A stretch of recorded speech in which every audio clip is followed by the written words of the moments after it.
tomada de decisões no microcontrolador ou no processador do computador e a saída para fora pelo output. Sendo que em computação ele foi muito limitado até agora.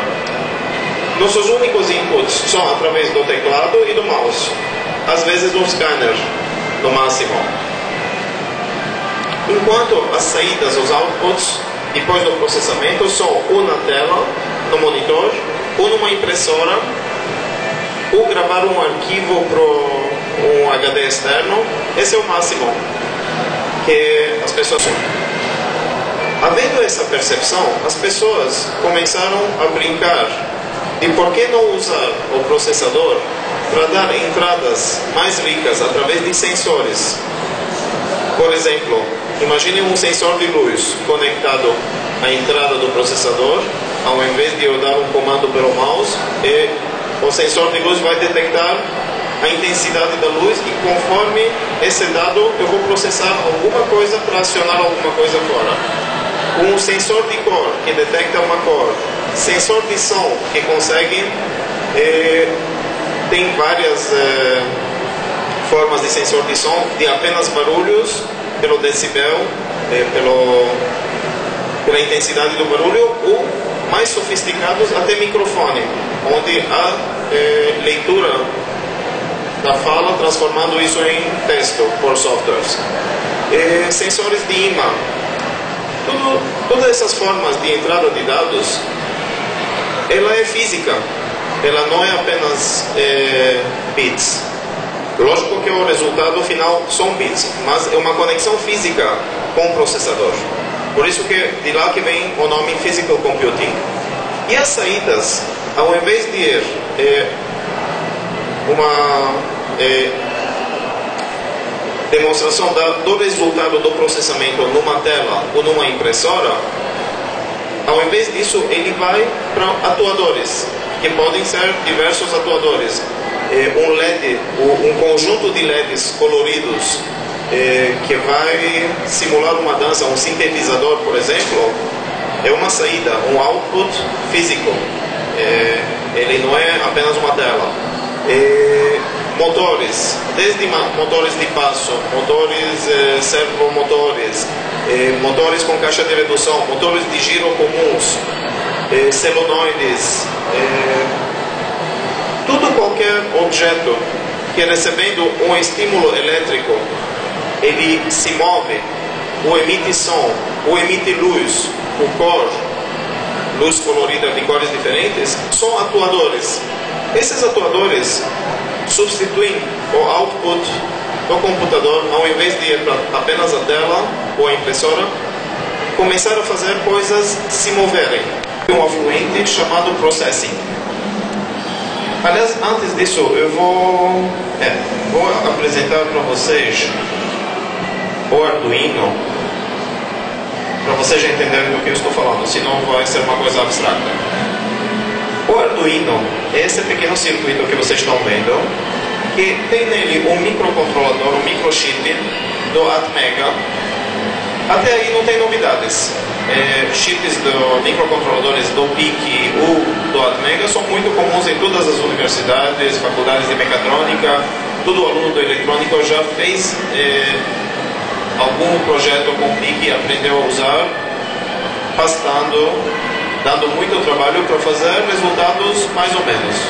Não coisas muito geniais, com muito trabalho. O que o Arduino veio inovar, aliás, o Arduino é um projeto de engenheiros da Itália que fizeram o primeiro hardware de código aberto. Software de código aberto, desde a época do Linux, nós temos muito pelo mundo. E o princípio dele está claro, onde é colaborativo, as pessoas usam ele de graça, melhoram ele e disponibilizam ele para outras pessoas poderem usar.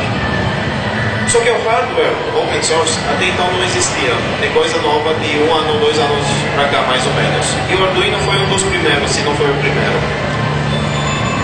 Todo o desenho de como produzir um Arduino, ele está disponível no site do arduino.cc, dos italianos, e a partir desse conhecimento disponibilizado, qualquer pessoa consegue montar uma placa dessa sozinho.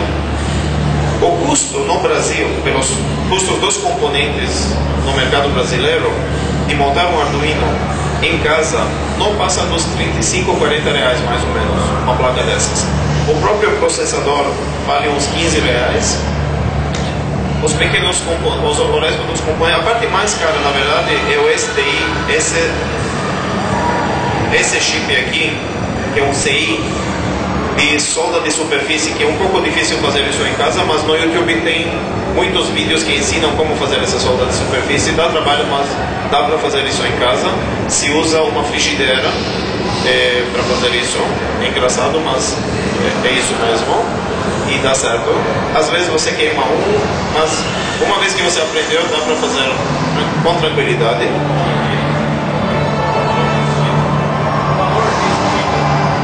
Essa é a parte mais cara.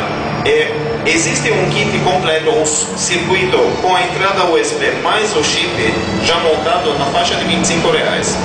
Só o chip sozinho deve ser uns 7 ou 8 reais. Não é tão grave você queimar ele.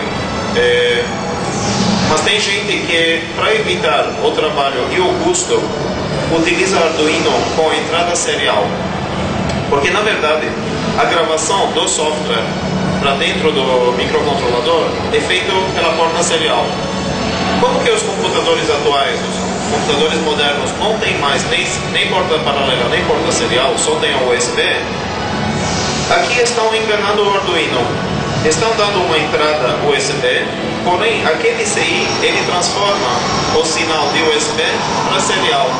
Então ele continua gravando em serial, mas está tendo uma enganação lá. Então, se você tem um computador velho, por exemplo, você não precisa dessa parte. E no site do Arduino, você tem diversos modelos do Arduino.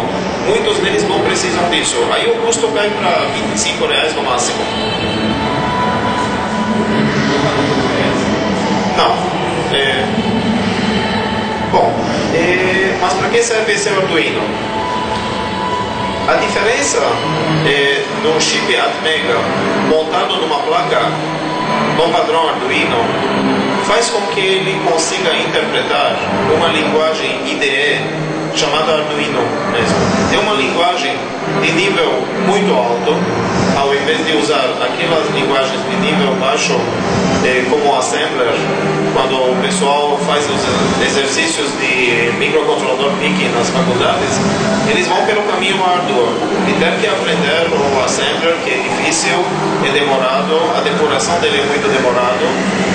Aqui tem uma linguagem chamada Arduino, que ela é nada mais do que a linguagem C, que é padrão da indústria. Qualquer coisa de software no mundo inteiro, em qualquer área, é baseado no C hoje, coisas mais sérias, né? Exatamente o C não é um parecido com o C, é o C, porém, eliminaram dele muitas funções, a grande maioria, aliás. Deixaram apenas o que o microcontrolador vai utilizar de fato. Então, com isso, acabou virando uma linguagem de aprendizado muito fácil.